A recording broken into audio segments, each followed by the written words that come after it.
25,000 കോടിയുടെ ലഹരി വേട്ടയിൽ ഇറാൻ പൗരൻ സുബൈർ കുറ്റക്കാരനല്ലെന്ന് കോടതി. എറണാകുളം അഡീഷണൽ സെഷൻസ് കോടതിയുടേതാണ് വിധി. 2022 മെയ്യിൽ 25,000 കിലോ മെത്താഫെറ്റമിൻ പിടികൂടിയ കേസിലാണ് വിധി വരുന്നത്. രാജ്യത്തെ തന്നെ ഏറ്റവും വലിയ ലഹരിവേട്ട കേസുകളിൽ ഒന്നായിരുന്നു ഇത്.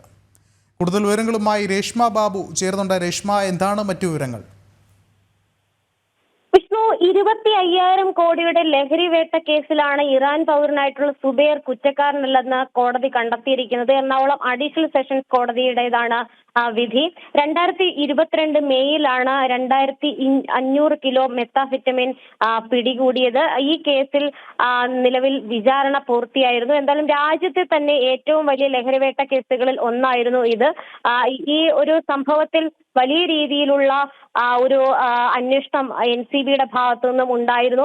ആദ്യഘട്ടത്തിൽ പാകിസ്ഥാൻ പൗരനാണ് സുബൈർ എന്നുള്ള ഒരു വിലയിരുത്തലാണ് ഉണ്ടായിരുന്നത്. പിന്നീട് ഇറാനിലെ മേൽവിലാസം അടക്കം പ്രതിഭാഗം കോടതിയിൽ മുന്നോട്ട് വയ്ക്കുകയും ചെയ്തിരുന്നു. തെളിവുകളുടെ അഭാവത്തിന്റെ അടിസ്ഥാനത്തിലാണ് സുബൈർ കുറ്റക്കാരനല്ലെന്ന് അഡീഷണൽ സെഷൻസ് കോടതി വിധി പറഞ്ഞിരിക്കുന്നത്.